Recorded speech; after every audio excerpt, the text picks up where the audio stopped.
हरिओम प्रिय दर्शकों, यदि आपकी मकर राशि या मकर लग्न है तो इस वीडियो को पूरे ध्यान से देखिएगा, समझिएगा। इस वीडियो में हम समझने वाले हैं, जैसे कि आपने थंबनेल में पढ़ा, अब तांडव होने जा रहा है उस ग्रह का जो आपका बहुत महत्वपूर्ण ग्रह है, शनिदेव। शनिदेव का तांडव राहु के साथ होने वाला है। कई बार प्रिय दर्शकों, ये जो शब्दों का चयन हुआ करता है, ये उसके गहराई में जब जाएं आप संपूर्ण राशियों के फल में, तब चयन हुआ करता है। अब देखा जाए तो शनि का संभवतः इससे पहले आपने कई वीडियो देखा होगा, शनि का जो नक्षत्र परिवर्तन है ये शतभिषा में होने जा रहा है। 3 अक्टूबर को ही हो चुका है और 3 अक्टूबर से लेकर 27 दिसंबर यानी कि इस 2024 के आने वाले जो समय हैं बाकी हैं, इसमें पूरा शनि और राहु का प्रभाव देखा जाएगा। ऐसा नहीं कि अन्य ग्रहों का प्रभाव नहीं होगा, परंतु ये जो नक्षत्र परिवर्तन की स्थिति है शतभिषा में शनिदेव की, ये बनी रहेगी। अब रही बात कि आपने संभवतः टाइटल में पढ़ लिया हो 6 तारीख 7 तारीख, बदलाव तो 3 अक्टूबर को हुआ है, तो 6-7 अक्टूबर क्यों? प्रिय दर्शकों, जब हम बात करते हैं ग्रहों की, तो हर एक ग्रह का अपना अपना स्वभाव प्रभाव देने का समय हुआ करता है। प्रभाव जो देते हैं अपने स्वभाव के अनुसार, उसका एक समय होता है। शनि और राहु जैसे ग्रह ये अपना प्रभाव अंत समय में देते हैं, यानी कि अब संभवतः जैसे हमने चर्चा की कि दिसंबर तक शनिदेव शतभिषा में रहेंगे राहु के नक्षत्र में, तो ये संभवतः दिसंबर में पूर्ण फल दें। अभी से आपको फल मिलेगा, ऐसा नहीं कि बिल्कुल नहीं मिलने वाला, परंतु कई बार पूर्ण फल हमें समय के अंत में देते हैं। जैसे यदि आपके जीवन में कहना चाहिए कि शनि की महादशा चल रही हो या राहु की महादशा चल रही हो, तो आप महसूस करेंगे कि जब से आएंगे वो, तब से तो फल देना शुरू करेंगे, कुछ न कुछ फल देंगे, परंतु जाते जाते वो पूरी तरह से अपना फल, अच्छा या बुरा जो भी दे। अब जैसे मकर वालों को तो बहुत अच्छे से इस चीज़ का ज्ञान होगा, क्योंकि जस्ट अब 7.5 के अंतिम चरण में है, तो शनिदेव अब अपना जाते जाते अच्छा बुरा जो भी प्रभाव है वो देके जाएंगे। इसीलिए प्रिय दर्शकों, शनि और राहु की जब चर्चा करें तो 10-20 दिन आगे बढ़ा के लिख देना चाहिए मेरे समझ से। अब मैं बता भी रहा हूँ कि 3 अक्टूबर, क्योंकि वास्तविकता भी मालूम होना आवश्यक है। और अब आगे बढ़ते हैं कि इसका प्रभाव हमें क्या देखने को मिलेगा। प्रिय दर्शकों, बस कुछ दिन पहले ही 3 अक्टूबर को ये परिवर्तन हुआ है, परंतु 2 अक्टूबर को आप जानते ही हैं क्या हुआ है। शतपितृ अमावस्या थी और उस दिन ग्रहण, वो भी एक ऐसा ग्रहण जो बहुत लंबे समय के बाद ऐसा ग्रहण लगता है। ऐसा ग्रहण एक सूचना देता है कि आने वाले समय में जैसे इससे पहले मैंने सीरीज बनाई थी ग्रहण के ऊपर, इसका प्रभाव विश्वव्यापी होगा और हर एक देश इससे प्रभावित हो रहा है और लोगों के जीवन में कहीं न कहीं संकट के बादल छाए हुए हैं। जरा सोचिए उन लोगों के विषय में जहां पर युद्ध की स्थिति बनी हुई है, उनके जीवन में अनिश्चितता है, बिल्कुल कोई भी निश्चित स्थिति नहीं है कि वो अभी नाश्ता कर रहे हैं तो क्या 1 मिनट बाद वो इस दुनिया में रहेंगे कि नहीं। ऐसी स्थिति में जीवन बिताने वाले लोगों की स्थिति क्या बन रही होगी, और ये प्रभाव धीरे धीरे बढ़ रहा है और बढ़ना ही है, क्योंकि इतना बड़ा सूर्य ग्रहण आपने संभवतः बहुत कम ही देखा होगा या सुना होगा। इसीलिए मैंने लिखा था कि अब ये सूर्य ग्रहण, और बताया भी था कि इसका प्रभाव बहुत विश्वव्यापी होने वाला है। और आप देख रहे हैं कि ऐसी स्थितियां और भी गंभीर होती जा रही हैं। एक चीज और भी यहाँ पर मैं जब मैंने चर्चा की तो और भी बात बता दूं कि संभवतः हो सकता है कि यदि किसी देश की संधि हो जाए, बीच में युद्ध यदि कम हो जाए, तो इसका मतलब ये नहीं कि स्थिति समाप्त हो गई, वो और भी ज़्यादा प्रभाव के साथ आगे बढ़ेगी। कहते हैं ना, कई बार जब शांति होती है आने वाली समस्या की जो एक गंभीरता है उसका प्रतीक मानी जाती है। तो युद्ध के बीच में शांति कई बार युद्ध को और भी प्रबल करने वाली स्थिति मानी जाती है। अब कहा जाए कि ये जो बातें मैं बता रहा हूँ इससे क्या संबंध है शनिदेव के नक्षत्र से? इससे बहुत गहराई से संबंध है। देखिए, एक तो ग्रहण, फिर अब ये शनि का परिवर्तन, दोनों ही ये स्थितियां उसी ओर इशारा कर रही हैं कि समय की गंभीरता, प्राकृति के संकेत को समझना चाहिए। चलिए आगे समझते हैं हमें प्रभाव क्या मिलने वाला है। प्रिय दर्शकों, जीवन में इस समय आपको धैर्य के साथ आगे बढ़ना होगा। आपको अपने आप को यदि आपने इस समय साध लिया तो सब कुछ बढ़िया हो सकता है, क्योंकि ये समय आप खुद कंफ्यूज हो जाएंगे।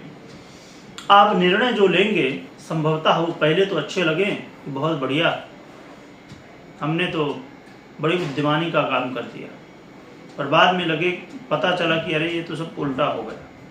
तो इसलिए निर्णय इस समय जो आप लें तो बहुत सोच समझ के लें। मानसिक तनाव बढ़ने की स्थिति बनेगी, घर परिवार में कलह का माहौल, पैतृक संपत्तियों को लेके भ्रम की स्थिति, वाद विवाद की स्थिति। और इस समय आप ये देखेंगे कि अभी तक तो चलो एक बार जो था तो था ही, पर अब पता नहीं क्या हो गया कि मैं तो लोगों के अच्छे के लिए कहता हूं पर लोग बुरा मान जा रहे हैं। आप अपने मान सम्मान का भी ध्यान रखिए, आप अपने विपरीत का सम्मान करिए। इस समय जितना विपरीत का सम्मान करेंगे उतना ही आपके लिए बढ़िया है।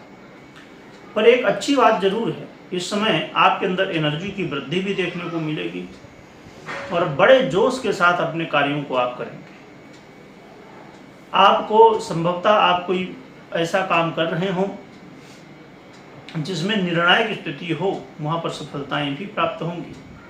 कोई परीक्षा प्रतियोगिता, खेल कूद के क्षेत्र में या अन्य क्षेत्रों में आप इस समय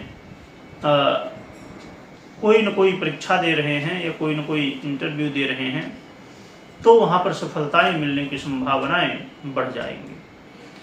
हाँ, परंतु छोटे भाई बंधुओं के साथ अनमन की स्थिति, वाद विवाद की स्थिति देखी जा सकती है। इससे आपको थोड़ा सावधान रहना चाहिए।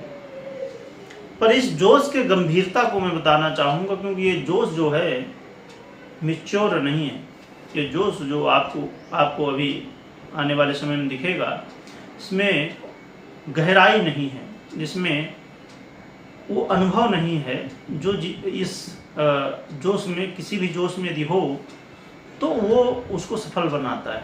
इसलिए आपको इस बात का ध्यान रखना है कि जब मैच्योर स्थिति ना बने किसी भी चीज़ की, तो उसमें जितना हो सके दूरी बनाए रखें तो बढ़िया है। तो वही आपके लिए हितकर रहता है।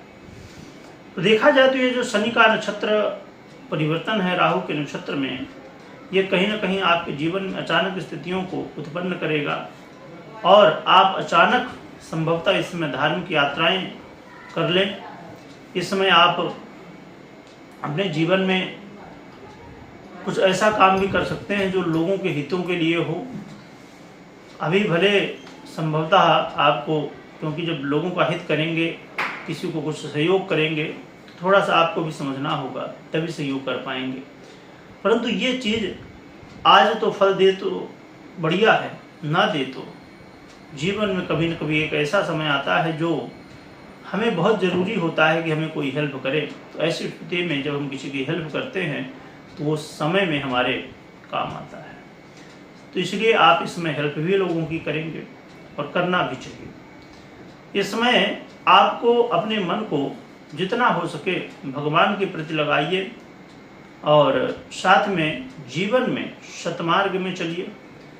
और रास्ते जो हैं, तो अब कहते हैं कि मंजिल बहुत आसान हो चुकी है, या कहा जाए तो ये ज़्यादा बढ़िया होगा कि मंजिल अब बहुत नज़दीक हो चुकी है। बस थोड़ा सा धैर्य रखने की आवश्यकता है, क्योंकि अक्सर लोग जो असफल होते हैं वो बस मंजिल के पास पहुंच के और 2 कदम पहले ही हार मान जाते हैं और असफल हो जाते हैं।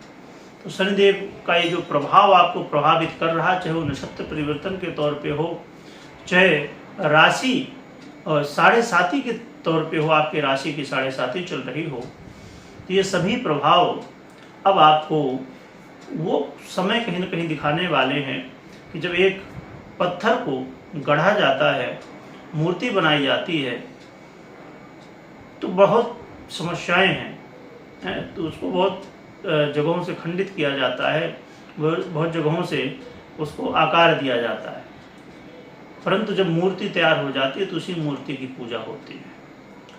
तो जो एक समय था मूर्ति बनने का, वो समय पूरा होने वाला है और पूजा होने वाली है मूर्ति की। अब हमने यहाँ चर्चा की, थोड़ा और भी एक गहराई से समझने, क्योंकि बाद में ये फिर कंफ्यूजन रह जाएगा संभवतः।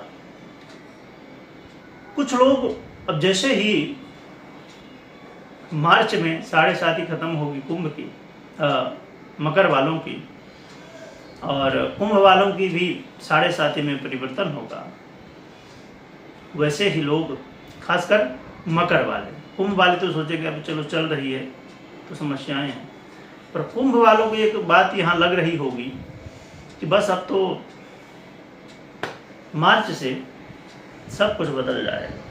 नहीं थी दर्शकों, कहते हैं ना कि जब घाव बहुत गहरे होते हैं तो उनको भरने में भी समय लगता है। तो शनिदेव ने आपको बता दिया है कि दुनिया क्या है, कैसी है, अपना कौन है, पराया कौन है। तो अब उसमें जब आप अप्लाई करेंगे इस चीज को तो उसमें समय लगेगा। तो इसका मतलब ये कभी मत समझिएगा कि बस 25 आए, 25 का मार्च आए तो इसके बाद हम तो राजा हो गए। नहीं, धैर्य के साथ आगे बढ़ना होगा। शनिदेव हमेशा धैर्य मांगते हैं, और जिस व्यक्ति ने धैर्य रख लिया है उसको रंग से राजा भी शनिदेव बनाते हैं। इसलिए शनिदेव के प्रति जो मैंने स्टार्टिंग में कही, लोगों की भ्रांतियां हैं, ये समस्याएं उत्पन्न करते हैं, ये सबसे बड़ी कहीं ना कहीं समस्या है। तो इसको समझना होगा हमें। अब रही बात उपाय की, उपाय क्या करने हैं, तो उपाय के रूप में भोलेनाथ की आराधना करिए जितना कर सकते हैं, इसी से कल्याण होने वाला है।